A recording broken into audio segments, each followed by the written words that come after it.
हर हर महादेव, जय भोलेनाथ। दोस्तों, पंडित प्रदीप जी मिश्रा श्रद्धेय गुरु जी की कथा द्वारा सुनकर मैं ये उपाय आपके साथ शेयर करने जा रही हूँ। प्रयास करूँगी कि आप ये उपाय अवश्य करें। यदि आपके जीवन में संकट है, कष्ट है, अवश्य दूर होगा। यदि ऐसी कोई परेशानी है जो बहुत लंबे समय से किसी ने आपका धन ले लिया है, नहीं दे रहा है, यदि बिजनेस व्यापार ठप पड़ता चला जा रहा है, नौकरी नहीं मिल पा रही है, कोई भी समस्या है, आप इस उपाय को अवश्य करें और देखना कितनी जल्दी आप जिस भी कार्य के लिए करते हैं आपका कार्य पूरा होता है, सफलता अवश्य मिलती है। उन्हें अपनी व्यासपीठ पर से और बहुत ही सुंदर तरीके से बताया था कि मंगलवार और शनिवार हनुमान जी के यदि मंदिर में जाकर आप सिर्फ यदि हनुमान चालीसा का पाठ ही कर देते हैं शाम के समय, और यदि नहीं तो आप अपने घर में भी बैठ के कर सकते हैं। घर में यदि आपने बजरंगबली की मूर्ति लगा के रखी हुई है या तस्वीर हो, उनके समक्ष बैठें, दीपक लगाएं, दीपक प्रज्वलित करें, शुद्ध घी का लगाएं चाहे तेल का लगाएं, और उस समय आप अपनी मन की इच्छा लेते हुए इस चौपाई को करें कि कवन सुख काज कठिन जग पाही, जो नहीं हुई तात तुम्हारी। ये यदि चौपाई आप कर लेते हैं और 108 बार आपको जाप करना है। आप यदि तुलसी की माला घर में है तो अवश्य तुलसी की माला से करें, नहीं तो आप रुद्राक्ष की माला से भी कर सकते हैं। प्रभु से विनती करें, हनुमान जी से विनती करें, क्योंकि हनुमान जी स्वयं भगवान शिव का ही अवतार माना जाता है, रुद्रावतार हैं। आप जैसी भी इच्छा रखते हैं, जैसी भी मनोकामना करते हैं, आपकी मनोकामना अवश्य पूर्ण होती है। इसी प्रकार एक और चौपाई का उन्होंने अपनी कथा के द्वारा उल्लेख किया था।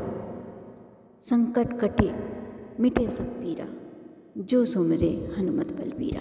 इस चौपाई का आप यदि कोई बहुत बड़ा संकट आप पर आया हुआ है, कोई दुश्मन भी आपके एकदम बिल्कुल समक्ष खड़ा हुआ है, और उस समय भी आप यदि ये चौपाई मन ही मन दोहरा लेते हैं तो आपका वह दुश्मन बिल्कुल आपके आगे घुटने टेक देगा।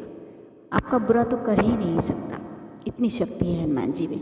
ये स्वयं प्रदीप जी मिश्रा ने अपनी कथा में बताया था कि आप दूसरे धर्म में जाकर बहुत प्रयत्न कर रहे हैं, सब अपने अपने जो सनातन धर्म को छोड़कर आप दूसरी जगह जाकर यदि अर्जी लगाते हैं, इससे अच्छा है कि आप अपने भगवानों को, अपने सनातन धर्म को पहचानो और उसके द्वारा अपने जीवन के जितने भी कष्ट है, संकट है, दूर करो।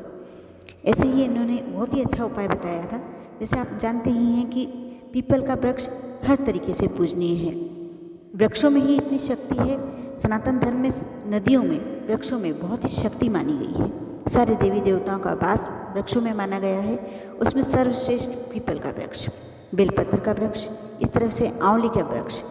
लेकिन पीपल के वृक्ष का ये कहा जाता है कि 33 कोटि देवी देवता उसमें विराजमान होते हैं। आप मंगलवार या शनिवार आप पीपल का एक पत्ता तोड़ कर लाएँ। जैसे आपको शुरू मंगलवार या शनिवार से शुरू करना है, एक पीपल का पत्ता आपने जैसे मंगलवार के दिन तोड़ा या शनिवार के दिन तोड़ा, आप उसमें केसर से या जो कोई भी ऐसी चीज़ ले लें, आप अष्टगंध को थोड़ा सा जल में घोल लें और उससे श्री राम, जय श्री राम लिख लें। उस पत्ते को आप हनुमान जी के समक्ष, बस इतना ध्यान आपको रखना है कि उनके चरणों में आपको नहीं रखना है, आप समर्पित करके आएँ।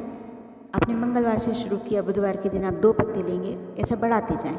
और नहीं तो आप कर सकते हैं तो बहुत ही श्रेष्ठ रहेगा, मंगलवार या शनिवार को आप 11 पत्तों की जय श्री राम लिखकर माला बनाएं और हनुमान जी को समर्पित करें। जैसी भी आपके मन की कामना है, आपके मन की कामना अवश्य पूरी होगी। जो अंतिम दिन है, जिस दिन जैसे 11 पत्ते की आपने माला चढ़ा दी, समर्पित कर दी, उसके बाद आप प्रसाद, बूंदी के लड्डू या चना चिरौंजी, जो भी आप प्रसाद ले आ सकते हैं। यदि हनुमान जी का चूल्हा चढ़ाने का आपने संकल्प लिया है तो वह भी चढ़ा सकते हैं। विनती कर आएँ कि मेरा यह कार्य रह गया है, मेरा ये कार्य पूरा नहीं हो पा रहा, आपको ही पूरा करना है, आप देखना। इसी प्रकार एक बीड़े का बहुत महत्व बताते हैं हनुमान जी के लिए कि आप कोई भी कार्य के लिए यदि बीड़ा समर्पित करते हैं, पान का बीड़ा लें, बस उसमें आपको ध्यान रखना है कि आप चूना नहीं लगाएं, सुपारी नहीं रखें। बाकी आप गुलाब के पुष्प की पंखुड़ी रख सकते हैं या गुलकंद और जो भी सामग्री रखाती है, 1 लौंग, 1 इलायची, ये रखकर आप बीड़ा बनाकर और हनुमान जी को समर्पित करें अपने मन की कामना के साथ। आपकी वह कामना अवश्य पूरी होगी।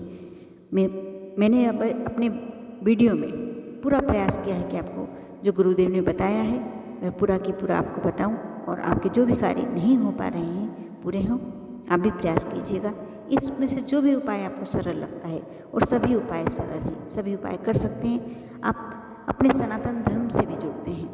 प्रयत्न अपने भगवानों के समक्ष सिर झुका के करना है, आपको कहीं बाहर नहीं जाना।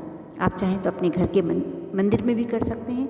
ये सारे कार्य आप घर के में भी कर सकते हैं, आपको ज़रूरी नहीं है कि बाहर जाना है।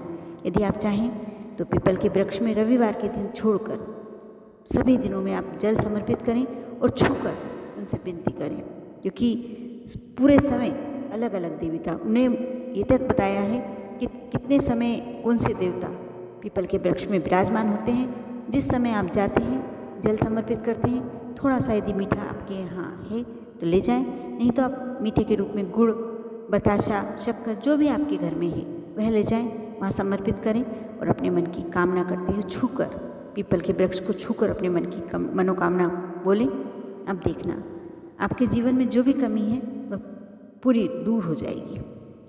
कर देखिए, मैंने बताने का प्रयास किया है, आप भी विश्वास के साथ करें। यदि ऐसा लगता है कि आपका मान सम्मान नहीं है, आपकी प्रतिष्ठा में कमी आ रही है, परिवार में आपको सम्मान नहीं मिलता, इज्जत नहीं मिलती, या घर से बाहर समाज में कहीं भी आपको सम्मान नहीं मिल पाता है, तो आप ये प्रयास अवश्य करें कि जौन से देवी देवता के मंदिर में आप जाते हैं, यदि नहीं जाते हैं तो अवश्य जाएं। यदि मंदिर नहीं जाना चाहते तो आप घर के में जो आपने देवी देवताओं को विराजमान करके रखा है उनके समक्ष विनती करें, सूर्य नारायण को जल अर्पित करें। हनुमान जी के मंदिर यदि जाते हैं तो हनुमान जी के मंदिर, नहीं तो अपने घर के मंदिर में ही विनती करें। और आप देखना आपकी वाणी में एक शक्ति आ जाएगी, आप वर्चस्व बन जाएगा। जो भी आपको सुनेगा, जो भी आपसे मिलेगा, आपका सम्मान अवश्य करेगा, क्योंकि अपने सम्मान के लिए आप इतना यदि कर सकते हैं तो करके देखें विश्वास के साथ। आप पर और आपके पूरे परिवार पर भोलेनाथ की कृपा हमेशा बनी रहे। ओम नमः शिवाय।